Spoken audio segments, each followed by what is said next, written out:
What's up, my people? So today we're going to be talking about changing your status from a B1, B2 visa to an F1 or an M1 visa. So for those of you who do not know, a B1, B2 visa is categorized as a visitor visa. B1 for business and then B2 for tourism. And then an F1 visa is a student visa. So students who are coming to community colleges or universities, or an M1 visa is students who are coming to vocational or technical colleges. So welcome to my YouTube channel. If this is the first time you're joining me, my name is the Kenyan American Home, and feel free to hit the subscribe button. Hit the subscribe button, and then don't forget to hit that notification bell, and you'll get notified every time I upload a video. All right, so you're in the US, so you went to the US embassy and you got your visitor visa, and you're here in the US and you want to change from being a visitor to enrolling in an institution, a college, a community college, or a technical institute. So what you need to know is you cannot, first of all, you cannot work under the B1, B2 visa legally. You're not allowed to work with a visitor visa. You're not allowed to start school before you've changed your status to either an M1 or F1 visa. So you can't do any of that, and obviously you can't violate immigration laws. So you wanna make sure you're staying away from that. But besides that, there is an issue with you changing from a B1, B2 visa to F1, M1, to an F1, M1 visa. What is the big question mark that comes up? It's the immigration intent. Because when you went to the embassy, for you to be granted a B1, B2 visa, you had to show your intention to go back to your home country. So now for you to come here and then to change your status, you need to make sure that it needs to be that you did not misrepresent your facts at the embassy. So one of the ways that you can do that even before you enter the US is by declaring that you're eligible to become a student, or maybe you intend to pursue schooling in the US, which I'm guessing a lot of people will not do that, because then that obviously it affects your case at the embassy. But if you do that, you disclose that your intention to change to become a student, or that you're eligible for school. What happens is when they issue you with a B1, B2 visa, they will stamp it prospective student. And when they stamp it prospective students, then you don't have any issues with misrepresenting facts, because you told the embassy in the beginning. You told them that when you came here, you were eligible to be, to become a student, but also maybe you had an interest in maybe changing. So if you do that, you'll get stamped out, which is, so you don't have any issues with misrepresentation. And by the way, before we go, for anyone here, because this topic is mostly geared towards people who are already in the US with a visitor visa, and they want to change their status to either becoming an F1 or M1 visa. So for those of you who are here and you send money back home, the best app to send money back home is TapTapSend. So download TapTapSend on your iPhone or your Android, and then after you do that, log in. When you send money back home for the first time, make sure you use my promo code TKAH, the Kenyan American Home, TKAH. When you use that promo code, you get a bonus of $20. So if you send somebody, back home $100, they get $120. And TapTapSend has consistently given some of the best exchange rates. So if you're looking for an app that, delivers your money as quickly as possible, but also gets you consistently high exchange rates, consider TapTapSend. So yeah, download TapTapSend and then use my promo code. So then moving on to this, there is, if you did not declare at the embassy, that a you had an interest and intention of coming and changing your visa, there is this thing called misrepresentation of facts. Is if you come here and you immediately apply to change your status, then there's all sorts of red flags start to come up. Why? Because there is some rules that the USCIS considers. There was a rule prior to 2017 called the 30-60-day rule. 30-60-day rule stated that if you applied to change your status from, if you applied to change your status within 30 days, it would be denied. It would be denied outrightly. Why? Because it appears like you misrepresented your facts. That you came here as a as a tourist, but you actually wanted to kind of circumvent and change into another status. So if you did the application within 30 days, it would be a denial. If you did it within within 60 days, then it would be suspicious.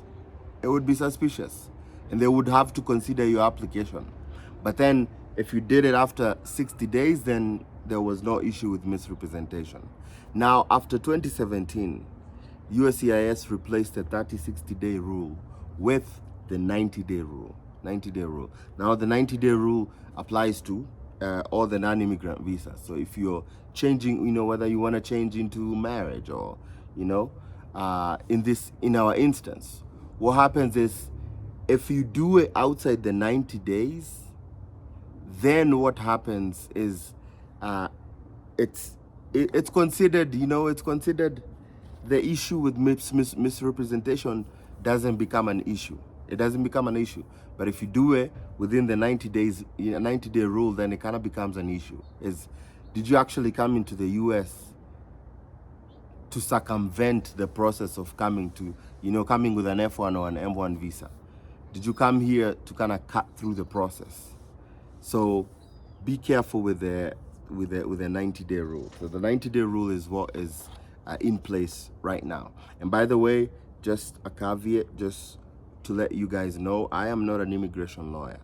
I just love, I just love to read about these things and study and come here and give you some pointers. And so please make sure it is highly recommended that if you're the one changing from being a visitor to all these other visas, it's always recommended to seek seek advice from legal advice from an immigration lawyer or a lawyer.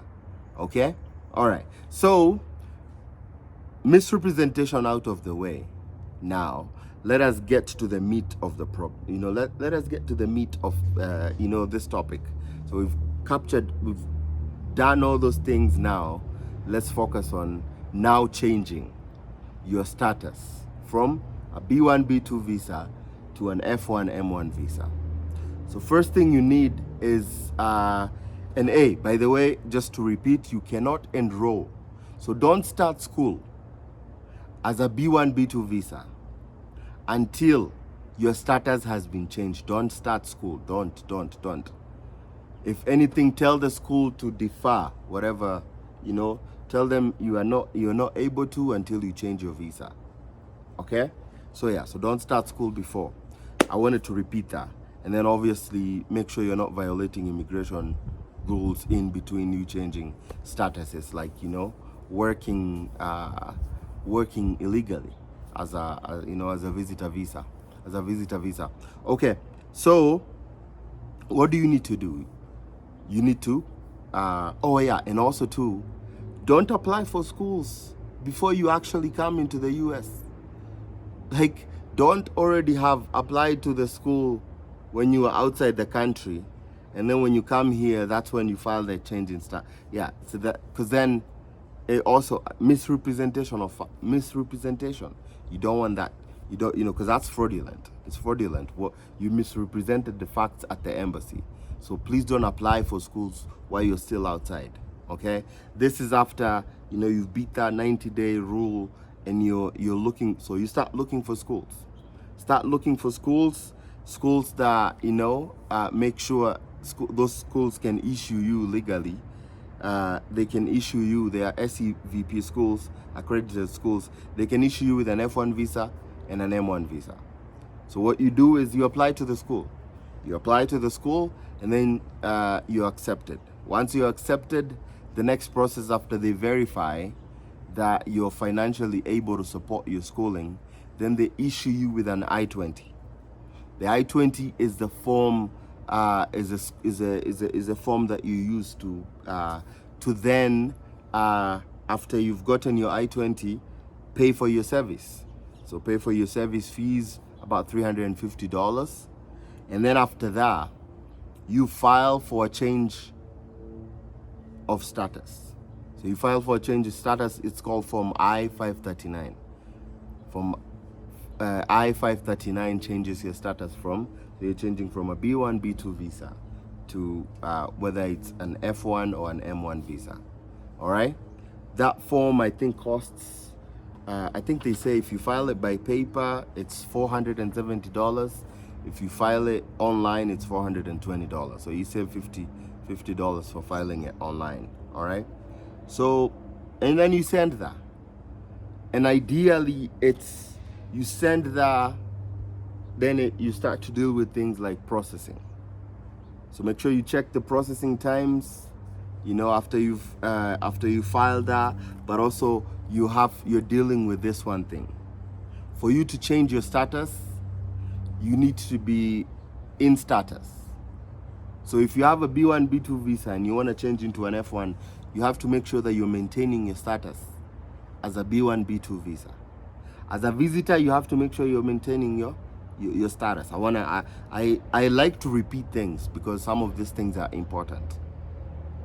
All right, so make sure you have enough time. Make sure you have enough time to apply to the school, get the I-20, and then after that, file for the I-539. All right, so depending on the processing times, there is these days, there's what do you call it? There's a shortcut these days. There's a shortcut these days, it's called the premium processing. Now there's a premium processing, you can pay extra. It's Form I-907. You can pay extra to expedite your change, your I-539. And it takes about 30 days or less to, it's called premium processing. Premium processing, it's $1,965. Takes 30 days or less. So that means at least you know for sure your change in status will take at least 30 days or less. All right? Because that's why you're paying the additional $1,965 for. So pay for premium processing, and then hopefully the USCIS looks at your case and grants you the change in status. So you need to, when you send in your change in status, you know, you obviously need to send your I-20. You need to send, you know, all these documents, your acceptance to the school, your I-20, your proof of financial support, but you also need to show your ties back to your home country, because it's still, you're changing from a non-immigrant visa to a non-immigrant visa. So you need to still show your intent to go back to your home country. So you need to prove your ties back to your home country, your intention to go back home. All right, so you file that, and hopefully in a perfect world, everything goes well. Everything goes well, it's approved, and you know, it's approved, and you have enough time in your visa, your visitor visa, to then transition from being a visitor to becoming a student, and then you start your life as a student, and then life goes on. All right? Now, there are complications that come up. Complications come up, so legally, you're only allowed to enter the US 30 days before your program of study starts as an F1 visa. All right? So that's the earliest you can enter, 30 days before your program start date. Now, if you're not able to pay for the premium processing, and you're dealing with an issue where your visa will have expired, because you're supposed to legally, you with a visitor visa, the most you can stay at 1.6 months. All right, and also depending on what they stamped for you at the what they stamped for you at the port of entry, your I-94 record. What does your I-94 say? That what time are you supposed to leave the US? So in cases where you are running into a problem where your visa will have expired before it's approved, if you do not go ahead and file another I-539 to extend your status, then the USCIS will deny your I-539 to change your status. I know that's a tongue twister, but let me repeat this. Let me repeat this again. All right? So I-539 is used for two purposes, pretty much. Either to change your status from one visa to another visa, or it's also used to extend your current visa.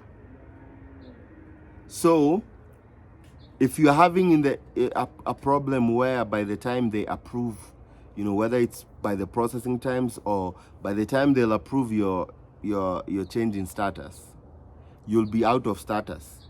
Then you need to file another I-539 to extend your status, to tell them, hey, so you need to file it separately and pay another $420. That's if you're running into the issue where you'll be out of status by the time your change in status will be granted. So you file another 539 to extend your status. If you keep having problems, you can file as many as possible, as long as you're still waiting for a change. You're still waiting for your change in status to be taken care of, So, which is why, if you have that money, a premium processing works really great, because then it kind of gives you a guarantee 30 days or less, my thing will be approved. But otherwise, if you just wanna, go with a normal flow and normal processing wait times, then you can wait for that and file an extension of your current visa.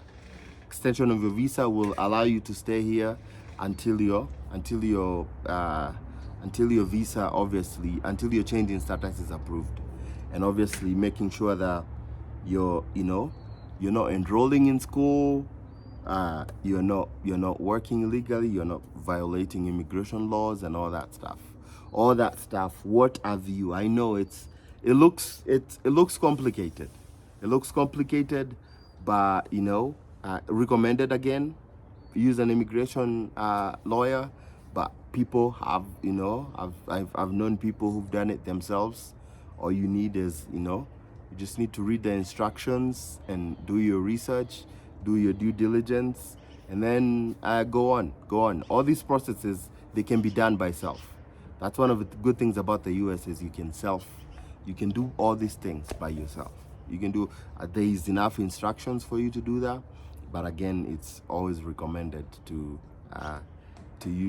seek legal advice, because some of these things, if this is too complicated for you, don't risk it.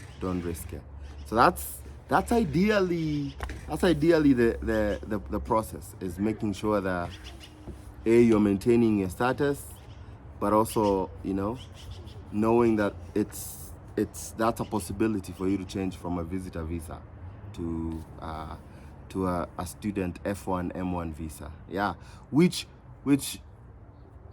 this opens up opportunities for people who are already here in the US, and they didn't do as well in school, because not everybody does well in school.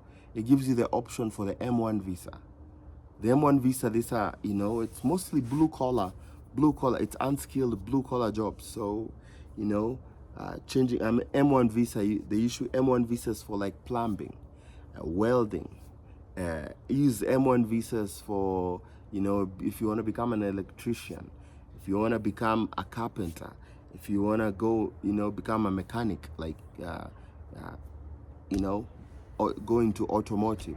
If you wanna, I think Bible studies also sometimes fall into the M1 category, but it's basically like if you want to become a HVAC technician, if you want to become a plumber, so all those kind of, you know, they fall in line with unskilled blue collar jobs, which opens up, brightens this, you know, brightens the opportunity for people who did not do as well in school, people who, because not everybody, you know, not everybody is book smart, not everybody is, you know,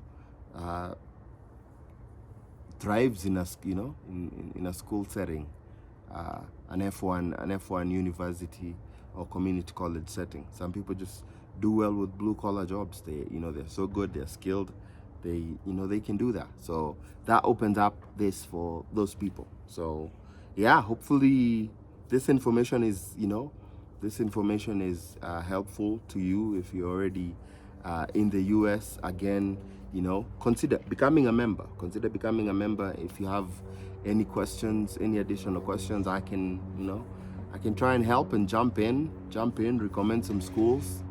If you become a member, obviously, you know, I can, if you're considering some schools, especially in the M1 visa setting, and you're, you know, looking for welding schools or, you know, electrician schools or plumber schools, or cosmetology, or, you know, you wanna go into culinary arts, become a chef, become a barber, all those things. As a member, I can help you, give you some suggestions on schools and stuff like that. All right, yeah. And also, you know, sometimes it's always good to do mock interviews. Mock interviews, one of the things I've found out that they really help is sometimes you think you're prepared until you go to the embassy, and then you're like, oh my goodness, I was not prepared for that. So yeah, so sometimes I do, you know, I kind of have a mock interview with you, which, you know, mock interviews are always good, whether you're going to a real interview or you're going to the US embassy for an interview. It's always good. Some people have never interacted with Americans. Some people don't know what kind of questions they ask. And that's kind of what we do in a mock interview, is we have, you know, we have those sessions. So for a mock interview, you have to be an elite member of you know, of my YouTube channel. So for you to become a member, there's a link on this video on how to become a member. Just click on that, and yeah, and join. Well, hopefully this is helpful, and man, thank you so much for your support. Thank you so much for my members. Thank you for appreciating you know, my content, and appreciating me. It really is nice when you see people become your channel members. It's a good thing. It's a good thing to know that people are appreciating the work that you do, and you're actually helping out. All right, God bless you guys, and until next time, peace out.